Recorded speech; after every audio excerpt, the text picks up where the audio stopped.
오늘은 사도행전 3장 1절에서 10절까지 한번 읽도록 하겠습니다.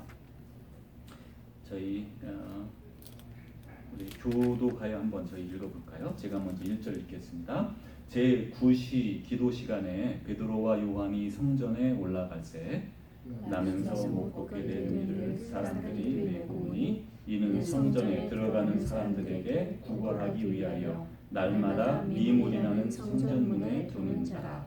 그가 베드로와 요한이 성전에 들어가려 함을 보고 구걸하거늘 베드로와 요한을 더불어 주목하여 이르되 우리를 보라 하니 그가 그들에게서 무엇을 얻을까 하여 바라보거늘 베드로가 이르되 은과 금은 내게 없거니와 내게 있는 이것을 네게 주노니 나사렛 예수 그리스도의 이름으로 일어나 걸으라 하고 오른손을 잡아 일으키니 발과 발목이 곧 힘을 얻고 뛰어서서 걸으며 그들과 함께 성전으로 들어가면서 걷기도 하고 뛰기도 하며 하나님을 찬송하니 모든 백성이 그 걷는 것과 하나님을 찬송함을 보고 그가 본래 성전 미문에 앉아 구걸하던 사람인 줄 알고 그에게 일어난 일로 인하여 심히 놀랍게 여기며 놀라더라. 아멘.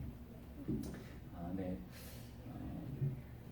40여 년 동안 그런 버려진 처지에 놓인 그런 한 남자가 있었습니다. 40여 세가 되었다 이렇게 말하는 사람인 걸로 봐서 나이가 상당히 있었고 또 이분은 항상 낮은 자세를 취해야겠어요. 키가 낮아요.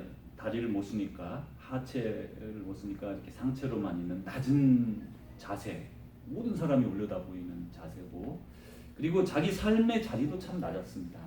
거기다가 태어나면서부터 지금까지 이동의 자유가 없어서 가족이나 친구들에게 자기의 그 이동을 이렇게 부탁하고 의지해야 되는 거기다가 재정적으로 벌 수도 없으니까 태어나서 지금까지 40여 년 동안 집안에 부담이 되고 덤이 되는 짐이 되는 삶을 살아가는 불쌍한 운명의 사람이 오늘 이 앞에 있는 것이죠. 근데 정말 더 아이러니한 것은 이 성경 본문은 보면 볼수록 읽으면 읽을수록 그 이렇게 광경이 저한테 그려지는데 이런 것이에요. 이렇게 예루살렘 성전 있지 않습니까? 성전은 우리는 이제 성전이 여러 번 이제 지어졌다가 부서지고 해서 가장 먼저 이제 회막부터 시작해서 그 다음에 솔로몬의 성전이 지어졌지만 무너지고 그리고 나서 헤롯 성전이 다시 지어지거든요. 그런데 헤롯 성전은 솔로몬의 성전을 본따서 그대로 이렇게 그 고증을 해서 그렇게 이제 나름대로 지었습니다. 근데 이 성전의 그 모습이 방향이 있어요. 우리 집도 방향이 있잖아요. 그래가지고 동쪽이 그러니까 성전이 이렇게 뜰이 있는 건 이제 우리 다 아시잖아요. 뜰이 있어요. 뜰이 있고 넓게 날개가 되어 있습니다. 남북으로. 그리고 가운데 이렇게 성전이 들어가 있어요. 동쪽이 등이에요. 동쪽이 여기 성소 동쪽 문에서 그래서 성전의 동쪽에서부터 성전에서 그 생명수가 흘러나온다고 성경에 우리 요한계시록 22장이 말하거든요. 왜냐하면 동쪽이 이렇게 성전의 끝인 거예요. 말하자면 지성소가 있는 곳이 동쪽입니다. 동쪽에서 이게 지성소가 높고요. 이제 아래 지성소는 헤롯 성전의 가장 높습니다. 그리고 그 밑에 제사장의 뜰이 그 안에 들어 있고요. 그 바깥에 남자들의 뜰, 이제 남자들의 뜰, 그러니까 이스라엘 남자들의 뜰이죠. 그리고 그거를 넘어서서 여자들의 뜰이 있고요. 그 다음에 그 밖으로 나가면 이 바깥에 큰 전부 다가 이방인의 뜰입니다. 그래서 이방인의 뜰은 크게 차지하고 있고 그 가운데 이렇게 성전이 서게 되어 있는 거예요. 근데 동쪽이 등이라고 그랬지 않습니까? 그래서 문이 이 안으로 들어와서 바깥 외벽에서 들어와서 이방인의 뜰을 거쳐서 가장 먼저 들어가면 그 안에가 여인들의 뜰이 나오는 거예요. 근데 지금 오늘 여기 성경의 본문에 미문이라 우리가 이렇게 맨날 읽지 않습니까? 미문이라는 성전문에 두는 자라고 했어요. 미문은 우리 여기 한자로 옛날에 있었는데 이제 The Beautiful Gate이라고 이렇게 영어에는 말을 하니까 더 이렇게 볼 수 있죠. 여기서 이 미문이라는 건 그 원어에서 호라이안이라는 건 아주 막 화려하고 멋있는 문이에요. 근데 이 문 자체가 멋있느냐? 그럴 수도 있겠지만 이 문은 그냥 평범한 그런 문입니다. 근데 이 문을 통해서 이방인의 뜰에서 여인의 뜰로 들어가는 문이에요. 그러니까 잘 생각해 보십시오. 누가 여인의 뜰을 거쳐서 남자들의 뜰로 들어가니까 남자든 제사장이든 여인이든 이 성전으로 들어온 사람은 다 거기를 거쳐가야 되는 거예요. 그러니까 누구나 다 거쳐가는 가장 좋은 길목에 자리를 잡은 건 맞아요. 그런데 정말 아이러니한 건 여기 앉으면 동쪽에서 뜬 해가 이렇게 넘어와서 서쪽으로 집니다. 그렇죠? 그런데 성전에는 요 문이 이제 여기 있고 그 다음에 남성들에게서 제사장의 뜰로 들어가는데 문이 또 하나 있는데 그건 니카노르 문이라고 하는데 그 문에는 금으로 문양을 칠했어요. 이렇게 겉에 문양도 더 멋있고 화려하고 그러면서 금으로 탁 테두리를 칠했어요. 그래서 이제 그 다음에 여기서 다시 성전이 보이죠. 이제 지성소로 들어가는 큰 위에 성전이 크게 높이 있는데 그거를 다 위에하고 옆에를 금으로 발랐어요. 그러니까 이제 우리가 금은 보통 반사되지 않습니까? 다 이제 뭐 이런 대리석이나 이런 것일 텐데 그 여기에서 볼 때 해가 질 때 이렇게 내려올 때 반사가 되는 거예요. 기가 막힌 구도죠. 우리는 이렇게 생각하지 우리는 멀리 사니까 잘 모르고 지금도 성전이 없고 그러니까 지금은 여러분 예루살렘 가보신 분 아시겠지만 거기 그 도움이 있잖아요. 그 이슬람 서원이 있어서 그 위에를 금으로 다 발랐거든요. 그래서 그게 누렇게 이렇게 해서 볼록해도 보이고 그러죠. 그런 것처럼 이게 반사되잖아요. 근데 그런 것처럼 이 사람이 미문이라고 하는 것은 그 사람이 앉아 있었던 곳은요. 지금 몇 시기도라고 하냐면 9시기도라고 그랬어요. 3시, 6시, 9시. 9시란 말은 6시부터 오전 6시부터 아침 시간을 치기 때문에 오후 3시입니다. 해가 이제 쫙 넘어와서 이쪽에서 비칠 때요. 얼마나 황홀한 때인지 모르는 거예요. 빛이 반사가 돼서 이렇게 다리 아픈 사람이 앉아 있는 그 자리에 비추는 거예요. 성전 빛이 비추는 거예요. 아주 정말 멋있는 아직 석양까지는 안 갔지만 아주 해가 이제 넘어가는 그런 상황에 빛이 막 찬란하게 빛나는 성전의 영광이 나타나는 지금 그 자리에 지금 이 사람이 이렇게 여기 앉아 있는 거예요. 참 운명이 이게 운명이라는 게 참 어려운 것 같아요. 이 사람이 이렇게 이 비참한 운명의 삶을 사는 자리가 이스라엘에서 가장 아름다운 미적으로 말이죠. 미적으로 가장 아름다운 자리, 영적으로는 뭐 이루어도 말할 수 없는 그런 영광된 자리에 놓여 있었다는 거죠. 참 비참한 상황에 우리는 접하는 걸 볼 수 있어요. 거기다가 이제 생각을 해보십시오. 그 당시 예수님이 돌아가시고 승천하시고 부활하셔서 승천하시고 나서 예수님의 제자들이 막 사역을 시작했는데 기적과 이사가 막 계속해서 일어나는 일이 있었습니다. 그래서 이거를 분명히 이 사람도 들었을까요? 못 들었을까요? 당연히 듣죠. 자기가 아픈 사람인데 뭐 자기는 좀 중간에 아픈 건 아니지만 그래도 어쨌든 태어날 때부터 다리를 못 쓰는 사람이니까. 그리고 많은 사람들이 회개하고 이제 예수님을 믿게 됐는데 3,000명이 얼마 전에 모두가 한꺼번에 이렇게 예수님을 믿게 됐대. 이런 소문들을 듣고 있었는 거예요. 그런 소문을 듣고 거기다 더 나아가서 이 사람은 그러더니 그 사람들이 공동체를 지어서 자기들끼리 서로 도와주는데 내가 없을 때는 먹여주기도 하고 어떤 사람은 심지어 자기의 재산을 팔아서 어려운 사람들의 필요를 채워준다는군 이런 소리까지 지금 전 그 예루살렘에 파다하게 퍼져 있는 그런 상황. 그런데 더 운명의 더 비참함은 이제 그곳으로 가서 나도 그러면 빌어먹을 바에야 그 사람들하고 같이 빌부터 살면 그나마 생활비라도 얻을 수 있지 않을까 생각이 들 텐데 마음대로 갈 수가 없는 거예요. 다리가 없으니 갈 수가 없습니다. 다리가 작용을 하지 않아요. 그러니까 그런 소문을 들어도 갈 수 없고 그리고 자기 의지대로 움직일 수 없는 그런 정말 가혹한 운명에 처한 이 사람을 우리는 지금 여기서 보고 있는 거예요. 그래 이 사람을 생각하면 이 사람에게 한 가지 희망이 있습니다. 유일한 희망이 있어요. 그게 뭐냐면 바로 이 아름다운 미문이라고 불리는 이 문 앞에서 성전에 들어가는 사람들에게 자비와 적선을 구하는 거예요. 아무래도 그러면 사람들이 더 주겠죠. 좋은 위치를 참 잘 잡은 사람이에요. 그걸 본 거예요. 위치 정말 잘 잡았다. 내가 여기 지금 아마도 35년, 30년 이상 거기에서 그분은 그 자리를 고수했을지 몰라요. 이건 내 명당 자리, 내 자리라고.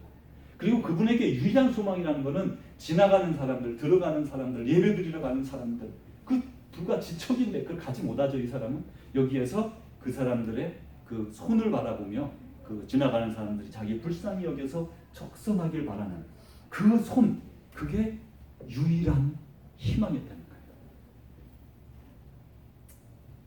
정말 불쌍하고 안타까운 그런 사람인 걸 우리는 볼 수 있어요. 근데 이분이 참 재밌는 분이신데 여기 보니까 아주 적극적이고 열심히 사는 사람이라는 걸 성경이 말씀하고 있어요. 왜냐하면 베드로와 요한이 성전에 들어가려고 하는데 이때 9시 기도라고 그랬어요. 기도하러 이제 들어가는데 그 베드로와 요한을 누군가 들어가니까 보고 구걸하거늘.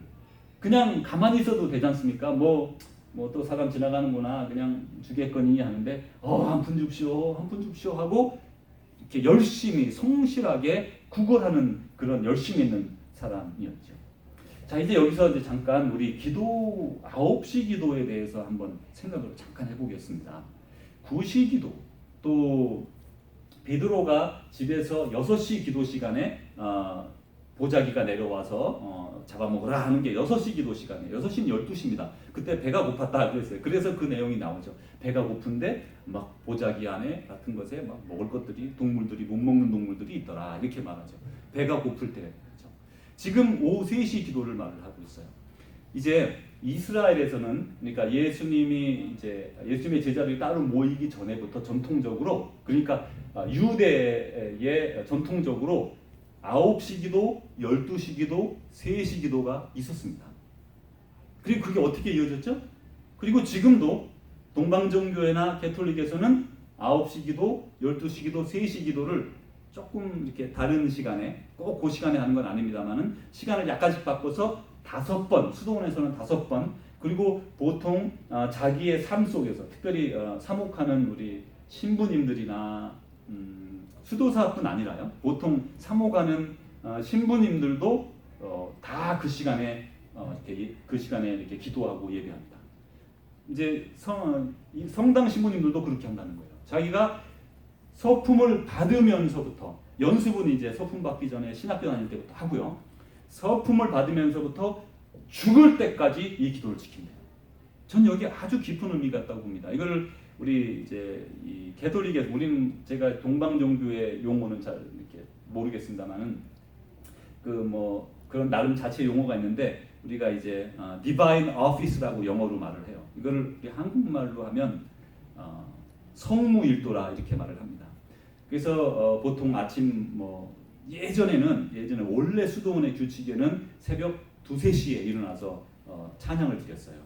그리고 근데 그게 지금 우리로 말하면 새벽 기도와 같은 개념인데 그분들은 엄청 일찍 잤습니다. 불도 밝지 않고 그렇지만 하여튼 그렇게 일찍 일어나서 하루에 5번을 예배를 드렸는데 수도원에서 계속 바뀌고 지금 이제 신부님들이나 이런 분들도 계속해서 그런 시간들을 다 지켜나가는, 이거는 성무일도는 우리 개신교에 있습니까 없습니까? 못 들어보셨죠? 그죠? 잘하면서 한 번도 못 들어보셨죠? 종교 개혁을 하면서 없어진 많은 좋은 전통 중에 하나가 이거라고 저는 생각해요. 성모일도는 캐톨릭의 게 아닙니다. 어떤 사람들은 그 캐톨릭가 아니야 그렇게 말하지만 정말 착각이에요. 그럼 원래 예수님 오시기 전 유대교에서부터 전통에 내려오는 것이고 그 이후로부터 우리 기독교 역사 속에 쭉 지켜져 오던 것이에요. 보통 사람들도 그렇게 했다고요. 놀랍죠. 보통 사람들도 로마 시대에는 어떻게 했냐면 심지어 이제 콘스탄티누스가 이렇게 기독교를 인정을 하고 나서 박해를 이제 그만하겠다. 그리고 데오도시우스가 나중에 한 50, 60년 전 후에 이제 공인을 하지 않습니까? 나라의 전체 기독교로 공포를 하는데 시간을 알려줬다 그러네요. 이제 점심시간이다 그러면 땡땡하고 교회 종처럼 알려줬답니다. 그때 시계가 없으니까 사람들이. 그러면 이제 그걸 듣고 한답니다. 그때 크리스찬들이 기도하는 거예요. 그러니까 그 전통을 깨지 않고 계속해서 이렇게 로마 시대에 살던 사람들은 그 종소리를 들으니까 그래서 기도를 했다고 그래요. 근데 우리 종교개혁 이후에 이상하다고 생각이 들었는지 왜 그랬는지 그냥 흔적도 없이 사라졌어요. 지금 이런 말하면 이건 이상한 거라고 하지만 제가 이제 이 성모일도를 한 10년 가까이 지금 하고 있어요. 그러니까 뭐 왜 그렇게 하냐 하면 성모일도는 다 법이 있습니다. 그 사람들은 자기네 책자가 있어서 4권이나 있어요. 이 성경보다 더 두꺼운 책 4권이 절기별로 있어서 엄청나게 복잡합니다. 그 동방 종교에도 상당히 복잡합니다. 그런데 이제 저는 저 나름대로의 성모일도를 하는데 어떻게 하냐면, 성모일도는 여러분 어떤 거냐면, 예를 들어 지금 9시 기도해요. 또 12시 기도해요. 3시 기도해요. 그러면 그 다음에 6시 기도, 오후 6시 기도 이렇게 생각을 할 수 있는데, 하나님 오늘 우리 딸내미가 시험 있는데 잘 보게 해주시고, 또 우리 아들이 뭐 하는데 잘하게 해주시고, 오늘 또 이런 좋은 일 있게 해주시고, 이런 기도가 아닙니다. 성모일도는 단지 딱 목적이 정해져 있어요. 하나님을 찬양하라. 주 여호와를 찬양하라. 그를 경외하라. 그의 이름을 높이라. 그리고 거기다 한 가지 더해서 하는 것이, 그 다음에 생각하는 게 이제 찬양과 경배, 그리고 다른 사람을 위한 중보, 여기까지는 이렇게 하도록 할 수 있었어요. 그러니까 그 시간에 길게 갖지 않아도 여러분들도 마음의 결단이 되시거들랑, 낮에 막 12시 엄청 바쁠 때지 않습니까? 그러면 잠깐 시간을 낼 수 있으면, 늘 그렇게는 못 할 수 있습니다. 대화 중일 때도 있고요. 그러면 잠깐 이렇게 시간을 낼 수 있을 때는 잠깐 무릎을 꿇고, 아니면 앉아서 하나님을 찬양합니다. 내가 지금 어떤 일을, 복잡한 일을 하고 있는데 이것은 하나님의 영광을 위한 것입니다. 하나님을 섬기기를 원합니다. 하나님, 지금 어떤 사람이 어려움이 있습니다. 이를 도와주십시오. 이런 그 찬양과 경배 중심에, 그 다음에 조금 더 한다면 중보의 기도를 잠깐씩 드리면요, 어떻게 되냐면요, 이렇게 길을 가다가 조금 이렇게 막 자기 생각에 바쁘고 욕심에 막 흐르고 막 이럴 때 정신을 탁 차리게 해줍니다. 방향 전환이 확실하게 이루어집니다. 제가 약속드릴 수 있어요. 제가 그걸 경험했기 때문에요. 그래서 이 성모일도를 하면 하루를 이렇게 빗나가다가도 돌아오고, 빗나가다가도 돌아오고, 그래서 결국은 제자리를 찾게 되는 거예요. 근데 그 좋은 전통을 우리 기독교에서, 이제 개신교에서 이렇게 배제한다 그럴까요? 뭐 아니면 뭐 그렇게 돼서 제가 지금 그걸 많이 이렇게 좀 이렇게 전달하려고 애를 쓰고 있습니다. 제가 그래서 이제 오랫동안 해본 거예요. 어떤 것이냐, 참 안 되더라고요. 참 안 되고.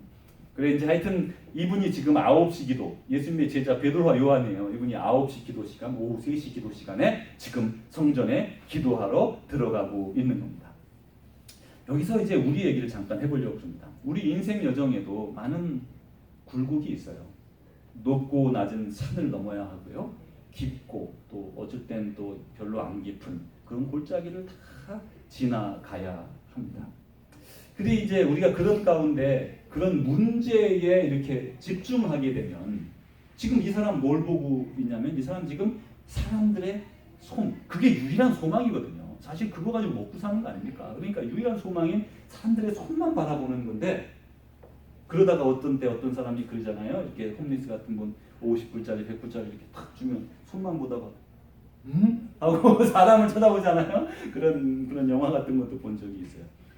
유일한 소망이니까 우리도 그냥 이거가 돼야 될 텐데, 해결되면 또 다른 문제가 생기죠. 이거가 돼야 될 텐데. 그래서 우리도 잘못하면 그런 문제 해결에 중심을 두고 우리의 마음을 다 거기다 쏟는 때가 있습니다.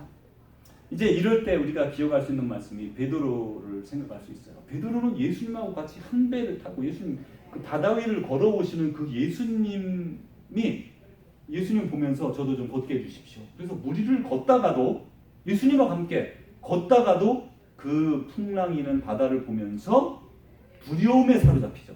참 이상하죠? 조금 전까지 괜찮았어요. 지금도 두렵긴 하지만 예수님 있으니까 예수님 믿고 그 배 밖으로 나갈 수 있었는데, 걸을 수 있었는데, 그 풍랑 이는 것을 바라보고 주목하자 두려움에 사로잡히는 거예요. 사람은요 엄청나게 쉽게 약해집니다. 오늘까지 나는 뭐든지 할 수 있어. 나는 정말 아주 용기가 100배한데, 누군가 말 한마디 탁 던져주는 말에 하루아침에 마음이 확 달라져가지고 낙심하고 좌절하고 속상하고 정말 막 그런 마음으로 그냥 변하죠. 이게 사람이 그렇게 약해요. 그게 마음의 문제인데 그 두려움이 들어가니까, 그리고 그 문제 자체에 집중하니까 그렇게 두려움이 들어오고, 두려움이 들어오면서 마음이 무너지게 되죠. 그러나 우리는 사실 압니다. 모든 인생의 그 모든 일에 주님이 주인이시고 주님이 해결자이신 걸 다 알아요. 그걸 모르는 사람이 누가 있겠어요? 우린 다 압니다.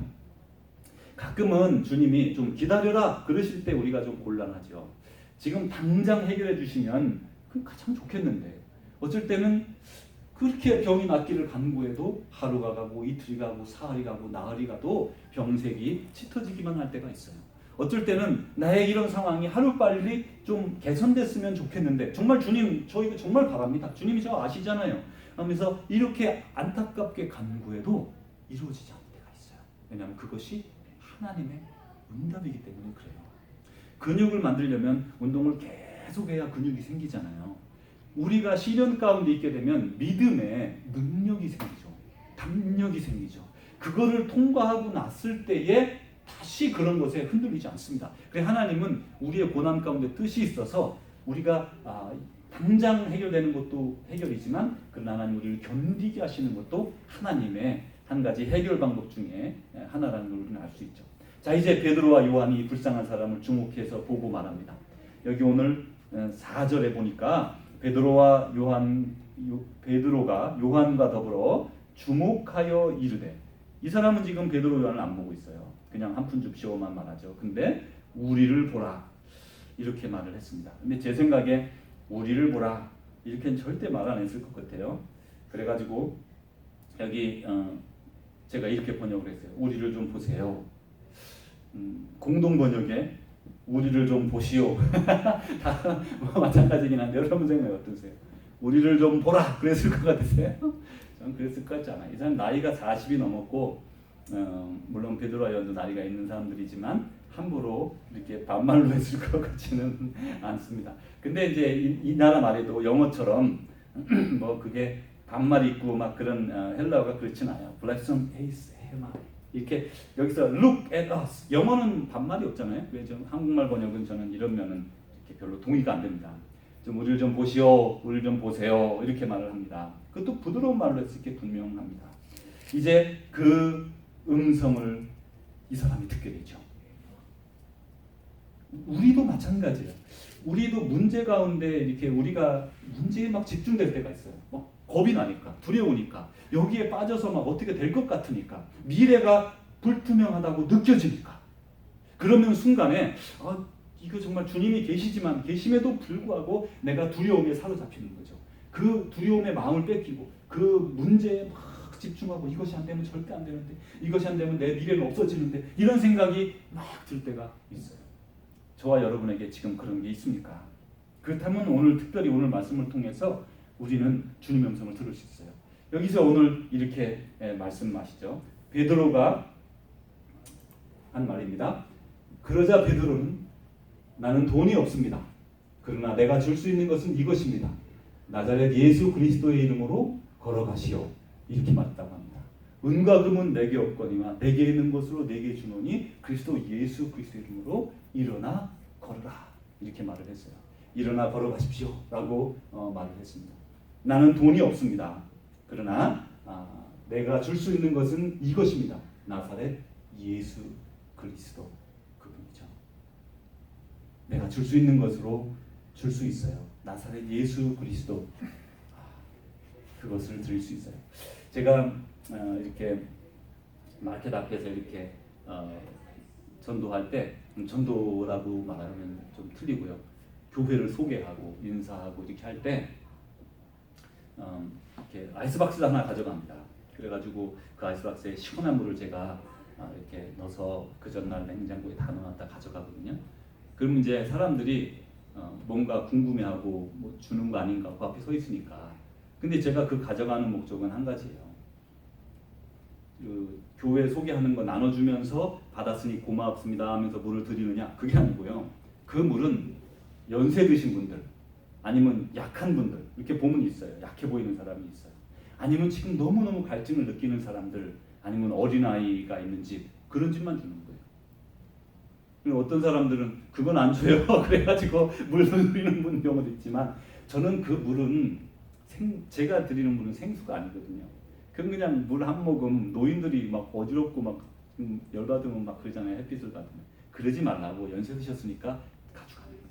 그러나 그거보다 생수 대신 예수 그리스도, 그분을 더 정말 드리고 싶은 거예요.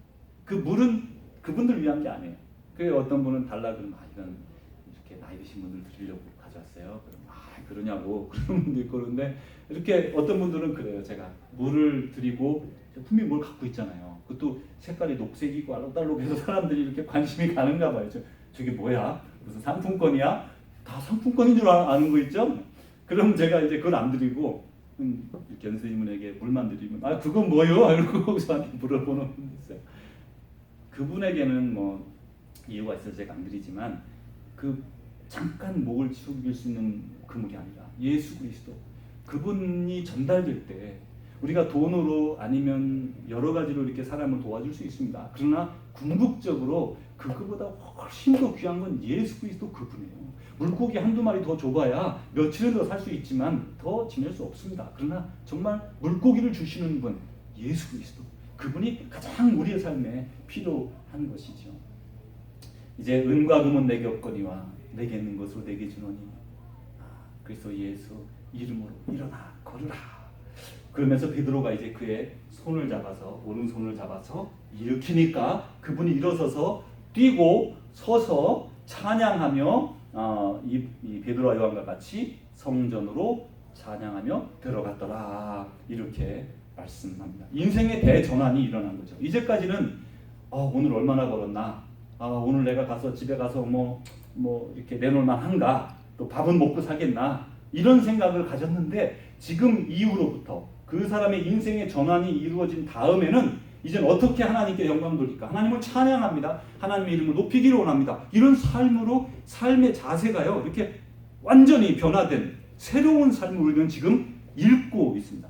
자, 그러면 여기서 조금 더 나가서 우리 자신에게 묻습니다. 우리 자신은 이런 고침을 받았는가? 저와 여러분은 그런 고침을 받았는가? 그럼 그거보다 더 먼저 지금 우리는 어떤 문제에 골몰하고 있는가? 어떤 문제에 집중해 있는가를 보면 우리가 고침을 받았는가 안 받았는가를 알 수가 있는 거죠. 이 사람 고침 받기 전에는 한 푼 줍시오 하는 그 적선에서 그 사람들이 주는 돈, 이거 가지고 오늘 먹고 살 수 있을까? 이거 가지고 우리는 생활할 수 있을까? 그런 것에 집중되어 살아갔어요. 그런데 그가 변화되고 나서는 하나님을 찬양하며 하나님께 영광을 돌리기 위한 삶으로 변화됐다는 거예요. 그럼 우리가 지금 어디에 속해 있느냐에 따라 우리는 어느 쪽에 속한 사람이냐를 알 수가 있습니다. 예수 그리스도는 자기의 생명을 다 버리셔서 우리를 살려주셨습니다. 그냥 쉽게 얻어진 생명이 아니에요. 내가 그리스도와 함께 십자가에 못 박혔나니 그런데 이제는 내가 사는 것이 아니라 오직 그리스도 안에서 그리스도를 믿는 믿음 안에 사는 것이라. 우리가 예수님이 십자가에 못 박히면서 우리도 우리의 정과 욕심을 다 십자가에 못 박아 버린 것이죠. 그래서 우리 삶의 방향이 그리고 삶의 목적이 예전에 주님을 알지 못하던 때와 완전히 다른 사람으로 변화되어 새로 태어난 것입니다. 예수님은 이렇게 우리에게 새 생명을 주셨는데 사도 바울이 이렇게 말합니다. 그가 우리를 대신하여 자신을 주심은 모든 불법에서 우리를 속량하시고, 이건 우리를 예수 그리스도의 보혈로 다 이렇게 죄를 씻어 주신 것을 말하고 앞으로 지을 죄도 우리를 이렇게 용서해 주시겠다는 약속의 말씀으로도 말씀을 들을 수 있어요. 우리를 깨끗하게 하사, 이제 깨끗해졌습니다. 선한 일을 열심히 하는 자기 백성이 되게 하려 하십니다. 예수님이 우리를 대신해서 자신을 주신 거예요. 우리를 살리려고. 이제까지는 거짓된 인생에 빠져서 살아가던 본능적이고 그리고 욕심과 욕정이 가득 찬, 그래서 정념이 가득 찬 자기만의 인생의 생각을 가지던 사람을 하나님의 사람으로 만들어 주셨는데, 그 이유는, 그리고 영원한 생명을 주셨는데 우리를 모든 불법에서 용서하시는 게 가장 큰 이유였어요. 그 다음에 선한 일을 열심히 하는 자기 백성이 되게 하려 하십니다. 믿음은 곧 방향의 전환이고요. 방향의 전환은 곧 선한 행동으로 우리의 삶이 나아가는 겁니다. 이제 이것을 버리고서 주님을 따르는 길에 이렇게 어렵습니다. 마태복음 6장 32절 33절에 이렇게 말하죠. 너희 하늘아버지께서 이 모든 것이 너희에게 있어야 할 줄 아신다. 이 모든 것이라는 것은 먹을 거, 입을 거, 마실 거예요. 그거 지금 우리가 다 필요한 겁니다. 그런즉 너희는 먼저 그의 나라와 그의 의를 보라. 그리하면 이 모든 것을 너희에게 더하시리라. 예수님이 이렇게 말씀하시죠. 이 모든 거, 먹을 거, 입을 거, 마실 것이 너희에게 있어야 할 줄 주님이 아신다. 사랑하는 형제 자매 여러분, 저는 과감하게 이 말씀을 경험한 사람이라고 말씀드릴 수 있어요. 하나님은 우리의 먹을 것을 주시는 분이에요. 미래는 불투명합니다. 내 생각에 이 직업을 가지면 내 여생 마실 때까지 충분히 먹고 살 수 있다고 생각했지만 상황이 변할 때가 너무나 많아요. 지금 이제 아직까지는 그런 때가 안 왔지만 드론이 점점 일반화되고 있고 배달원이 많이 없어질 것 같아요. 또 조금 더 나가서 지금 우버가 많이 성행하고 있고 일이 좀 이렇게 쉽게 잡 구하기 어려운 사람들은 우버를 많이 합니다. 조금 있으면 이제 자동으로 가는 차가 나와서 정말로 운전사 없이 자동으로 그런 일들을 대체할 사람들이 많이 생길 거예요. 나는 이거 하면 그냥 먹고 살 수 있을 줄 알았는데 그렇지 않은 시대가 오는 거예요. 점점점 시대가 변해서 10년은커녕 5년도 이렇게 내다보기가 어려운 그런 상황에 모든 직종의 사람들이 대부분 다 그래요. 그래서 그걸 미리 가늠해야 되고 미리 읽어야 되고 그래서 2020년 유엔에서 그런 책 많이 냅니다.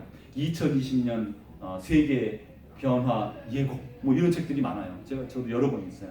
그 누가 이렇게 소개를 해주고 사주셔서 한 분이 그런 쪽에 관심 있는 분이 있으세요? 그분이 어떤 선교사님이 부탁했다고 목사님 한번 보실래요? 그러면서 저한테 가져와서 처음 알았습니다. 저 유엔에서 그런 보고서를 내는 걸 처음 알았어요. 2020년, 2030년 보고 예상 현황 이렇게 막 그런 걸 적었더군요. 그래서 어떤 잡은 없어지고 공병 후에 10년 후에 한국 세계 이런 것도 있고요. 이렇게 그렇지만 그런 상황이 다 변한다는 거 하나님 아시는 거예요. 그런데 우리에게 그러면 먹고 살 일이 필요한 거 아신다는 거예요. 그러나 그럼에도 불구하고 내가 다 안다. 먼저 그의 나라와 의를 구하라. 이게 무슨 말이에요? 그의 나라와 의를 구하라는 것은 하나님의 통치하는 나라. 하나님의 나라라는 말은 하나님의 뜻이 이루어지는 나라. 우리는 미국에 살기 때문에 한국에서 어떤 스탑 사인을 지킵니다. 스탑 사인은 섰다가 1000원, 1002 그리고 가야 되는 거예요. 그게 여기 법이에요. 미국에서는 미국의 법을 지키는 거죠. 하나님의 나라는 하나님의 법을 지키는 사람들이 사는 데가 하나님의 법이에요. 하나님의 나라예요. 하나님의 법은 뭡니까? 사랑과 자비와 관용이에요. 그리고 또 더불어 공의와 정의를 지키는 거예요. 사랑과 자비와 공의를 지키는 그거를 이 땅에서 우리의 삶을 통해 우리가 그 나라 백성이라면 이루어 나가야 된다는 것을 말씀하고 계시는 것이죠. 이제 사실 우리가 그냥 이 불구자였다고 생각을 해보시죠. 내가 이제까지 40년 동안 일어서지도 못하고 그냥 상반신으로만 살았어요. 40여 년을 살았어요. 얼마나 기구하게 살았습니까? 그런데 이제 일어섰어요. 새로운 소망이 떠오르죠. 그런데 당장 이렇게 생각이 떠오르지 않겠습니까? 찬양을 하고 나왔어요. 이제 어떤 잡을 내가 가질까? 어떤 일을 해서 내가 이제까지 도움을 받았던 가족을 도와줄까? 여러분 쉬울까요? 결코 쉽지 않을 거예요. 이제까지 했던 경력이 있습니까? 나이나 젊습니까? 이제 지금 40이 넘었다 그랬잖아요. 이 당시에는 평균 수명이 50이었답니다. 50. 근데 인생 후반전이 아니라 막판이라고 말해도 크게 다르지 않은 나이예요. 해본 기술이 있습니까? 자본이 있겠습니까? 쉽지 않겠죠. 쉽지 않다고 생각 않을 거라고 제가 생각이 들었습니다. 근데 이 사람에게 아직도 만만치 않은 인생이 넘어야 될 많은 산들이 있는 것이에요. 근데 주님은 그걸 아세요. 주님은 그걸 아세요. 우리도 마찬가지죠. 예수님을 믿고 새로운 생명을 덧입고 하나님께서 우리의 삶을 책임지켜 주시고 그래서 우리가 먼저 그의 나라와 의를 구하라. 그러면 이 모든 것 너희들이 필요한 먹을 거, 입을 거, 마실 거 다 주겠다 라고 약속하신 거 들었습니다. 지금 들었어요. 들었음에도 불구하고 우리에게 어려움이 찾아온다는 걸 주님은 다 아세요. 주님 모르시느냐? 그러지 않습니다. 압니다. 자, 그러면 주님이 주시는 약속에 대해서 성경에 주시는 하나님 아버지 약속에 대해서 하나씩 4가지를 살펴보려고 해요. 의인은 7번 넘어질지라도 다시 일어나리라. 의인이요? 우리는 의인이 되었어요. 의롭다 인정을 받았어요. 의인이 되었어요. 우리도 넘어질 수 있는 거예요. 그리고 중요한 것은 다시 일어나도록 주님께서 우리에게 힘을 주시겠다는 거예요. 넘어져서 못 일어날 때 우리를 일으켜 주시겠다는 거예요. 그게 주님의 약속입니다. 여기서 우리가 잠깐만 더 짚고 넘어갈 것은 7번 넘어질지라도 여러분 우리 넘어질 수 있어요. 그런데 넘어지면 안 됩니다. 어떻게 방지할 수 있을까 생각해야 됩니다. 우리에게 두려움을 주신 이유는 하나님에 대한 경외를 주셨거든요. 경외는 fear라고 영어에 번역을 하잖아요. fear 이렇게 번역하는데 이것은 두려움, 너무나 존엄하셔서 우리가 두려움을 그 앞에서 느끼는 거예요. 그 두려움은 우리를 죄악으로 가는 길을 막아줍니다. 그게 감사한 거예요. 죄악으로 가는 것도 아주 이렇게 손쉽게 넘어갑니다. 그럴 때 그 하나님의 말씀을 생각하면 그냥 딱 끊을 수 있는 거예요. 그 끊을 수 있는 힘, 그게 바로 두려움에서 온다는 거예요. 그래서 하나님 우리에게 주신 두려움은 감사한 거예요. 우리도 이렇게 살면서 넘어질 수 있고 그 넘어지는 길을 아주 처음부터 차단해야 돼요. 차단할 수 있는 방법을 찾아야 돼요. 여러분이 나름대로 자기가 이렇게 습관적으로 잘못하는 것들이 있어요. 넘어지는 게 있어요. 그걸 여러분 다시는 허락하지 마십시오. 어떻게 하면 그런 상황을 안 하게 될까? 예를 들어 어떤 분이 술을 아주 좋아해요. 근데 술 먹고 막 취해서 막 이렇게 나쁜 이렇게 데까지 갑니다. 그러면 그런 친구를 안 만나면 술을 안 먹을 거 아니겠어요, 그죠? 그렇게 끊는 거예요. 술을 뭐 먹고 안 먹고 말씀을 드리는 게 아니죠. 실수를 하는 상황까지 가는 된다면 그런 친구를 안 만나야 되는 거예요. 내가 같이 있었을 때 나쁜 말을 해서 내 귀를 더럽게 하고 내 마음을 상하게 하는 사람과 이렇게 있다면 그 사람을 안 만나면 되는 거예요. 그래서 우리 나름대로 선한 일을 꿈꾸고 의를 향하여 달려가는 사람이 되어야지 그런 모든 거 다 유지하면서 그렇게 할 수는 없어요. 자, 이제 우리도 넘어질 수 있으니까 우리는 넘어지는 것을 최대한 막아야 되고 되는 게 절대 자랑이 아닙니다. 넘어지지 마십시오. 이것은 주님이 우리에게 아까 우리 faultless 아까 우리 찬양할 때 그랬잖아요. 의로운 자가 하나님 앞에 서리라 이렇게 말하잖아요. 우리는 의로운 자로서 우리의 삶도 정결하게 유지해야 됩니다. 두 번째로는 여호와께서 의인의 영혼은 줄이지 않게 하신다. 할렐루야. 저 이건 확실히 있습니다. 아무리 우리가 하나님께 헌신해도요. 절대 줄이지 않아요. 염려하지 마십시오. 아주 많은 돈을 주시겠다. 그런 말도 또 이렇게 안 하셨지만 그건 사람마다 다 다른 분복인 것 같아요. 근데 절대 줄이지 않게 하세요. 염려하지 마십시오. 하나님이 이르시되 그가 나를 사랑한즉 내가 그를 건지리라. 그가 내 이름을 안즉 내가 그를 높이리라. 우리가 하나님을 사랑하면 그가 우리를 건지고 그가 우리를 높이십니다. 그가 내게 간구하리니 내가 그에게 응답하리라. 그들이 환난 당할 때에 내가 그와 함께하여 그를 건지고 영화롭게 하리라. 내가 그를 장수하게 함으로 그를 만족하게 하며 나의 구원을 그에게 보이리라. 하나님을 따르는 자에게 그를 높여주고 그를 건지고 영화롭게 하고 구원을 그에게 보이고 만족하게 하리라고 약속하셨어요.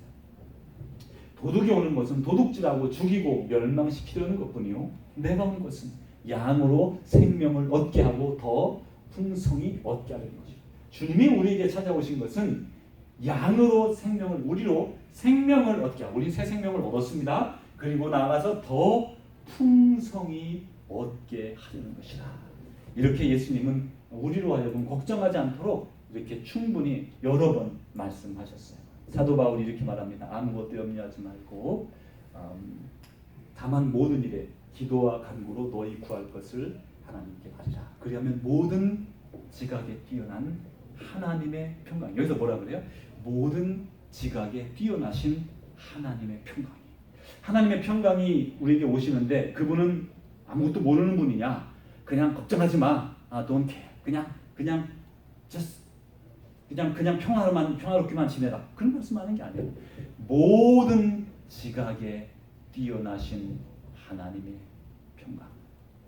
그게 우리의 그리스도 안에서 우리의 마음과 생각을 지키시리라 약속하신 거죠. 그리스도를 믿고 따르는 삶이 그렇게 호락호락한 것만은 절대로 아니에요. 헌신을 요구하고 또 과감하게 우리의 희생을 요구합니다. 김수환 추기경의 그런 바보가 바보들에게라는 그런 책이 있어요. 그런 그 잠언집을 읽어보니까 그렇게 말하죠. 사랑은 느낌이나 감정이 없다. 사랑은 결단이다. 사랑하면 아프다. 사랑하면 손해본다. 우리가 주님을 따르는 길이 내게 이득되고 옛날에 그런 데 있었습니다. 70년대, 80년대 우리 다 잘 살기 위해서 애썼고 그때 그런 식의 복음이 우리 땅에 떨어진 때가 있었어요. 그리고 그것도 일부 맞는 말씀이고 그 사람들이 지금 가만히 보면 한국 사회에요. 높은 고위공직을 가졌거나 부유하게 됐거나 그런 많은 사람들이 크리스천들입니다. 여러분 잘 아시죠? 많은 분들이 그래요. 왜냐하면 하나님이 복을 주셨으니까. 그 다음이 중요한 문제겠죠. 복을 받은 다음에 어떻게 살 것이냐. 하나님은 왜 나를 오늘 이 자리에 이렇게 부르셨습니까?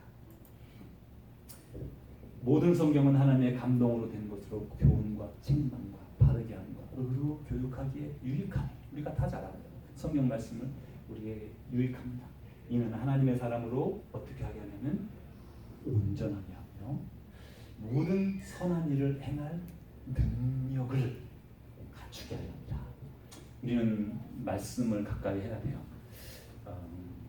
아침에 일어나시면 시간이 없으시겠지만 조금 더 이렇게 5분, 10분을 더 여유를 두셔서 일어나셔서 뭐 이렇게 준비도 하셔야 되잖아요. 그리고 시간을 내셔서 두 분 보니까 이렇게 말씀도 펴놓으시고 하던데 그렇게 아침에 꼭 말씀에 깊이 들어가 말씀 가운데 묵상하세요. 앞으로 이제 저희가 이제 그런 성경 공부나 그런 걸 통해서 영성 훈련 제가 한번 언젠가 조만간 할 겁니다. 그런데 그 하나님의 말씀 가운데 하나님이 나에게 주시는 말씀이에요. 우리는 성경을 읽는다라고 하지만 읽는 거는 어떤 글을 객관적으로 이렇게 읽는 거지만 듣는 것이죠. 성경은 듣는 거예요. 아침마다 주님이 하나님이 성령님 우리에게 그래 영아 너 오늘 이렇게 살기를 원해. 이 사람 다리 아파서 이렇게 고생하다가 일어나서 찬양하고 또 그렇게 복된 길을 걸은 것처럼 너도 그런 길을 걷기를 원한다라고 그 말씀을 통해서 주님이 직접 나에게 들려주신 거거든요. 그 음성을 들으면 하루가 달라지는 거죠. 그래서 지금 잘하고 계신데 계속해서 이렇게 하나님과 함께 하시고 권하기로는 또 우리 그 기도하시되 아까 그 성무일도 한번 이렇게 시도해 보시는 것도 좋습니다. 제가 버밍엄에 있을 때 그걸 이제 거기 있을 때 시도를 했는데 그때부터 시작을 했는데 어떤 분에게도 하라고 이렇게 크게 그때까지 뭐 크게 권고하고 그렇게 하지는 못했어요. 제가 계속 훈련하고 저를 훈련하고 계속 그렇게 하면서 그 결과를 보고 결과물을 이렇게 해드렸는데 후반에 들어서는 이렇게 조금씩 가끔씩 이렇게 말씀드렸습니다. 제가 이렇게 하고 있는데 이렇게 보시면 좋을 것입니다. 여러분도 이제 우리가 아침에 말씀 묵상하고 저녁에 주무시기 전에 꼭 이렇게 잠깐 하나님 오늘 제가 이렇게 살았는데 하면서 자기 자신을 돌아보세요. 그 해결되지 않은 문제들이 가끔 있거든요. 오늘 내가 어떤 말을 했는데 그게 주님 그 사람의 마음을 상하게 했습니다. 아니면 제 욕심에서 거짓말했습니다. 약간 윤색에서 바꿨습니다. 자기는 알거든요. 솔직히 말하면 다 알잖아요, 그렇죠? 그걸 그냥 덮어놓고 자면요, 그게 쌓입니다. 그게 독처럼 염원을 해야 하는 거예요, 그게. 근데 그러면 또 잠도 잘 안 와요. 쓴 것들을 막 이게 무시할 정도면 그냥 원래 내가 그렇지 뭐 자포자기죠. 그러지 말고 주님, 오늘 제가 또 이렇게 됐어요. 이 어떻게 하면 좋겠습니까? 한탄이 나옵니다. 잠깐이지만 하나님 좀 도와주십시오. 저 좀 성숙한 사람이 되게 해주십시오. 이렇게 간구하고 하나님 용서해 주십시오. 이렇게 간구하고 자면요 밤이 이렇게 평화로워요. 그게 이렇게 직접적으로 다가옵니다. 왜냐하면 우리는 마음에 따라 우리 삶이 변화되는 그런 존재라서 마음을 다스리시는 주님. 무엇보다 지킬 만한 것, 어떤 지킬 만한 것보다 무엇을 지키라? 내 마음을 지키라. 그래서 아침 저녁 이렇게 해주시면 늘 주님과 함께하는 동행하는 길을 걸어갈 수 있습니다. 이제 오늘 미문 앞에서 구걸하던 사람을 통해서 우리 자신의 모습을 바라보았는데 저와 여러분도 이 믿음의 길에서 승리하여 하나님께 영광 돌리는 그런 길을 충성되게 계속해서 걸어가시기를 주님의 이름으로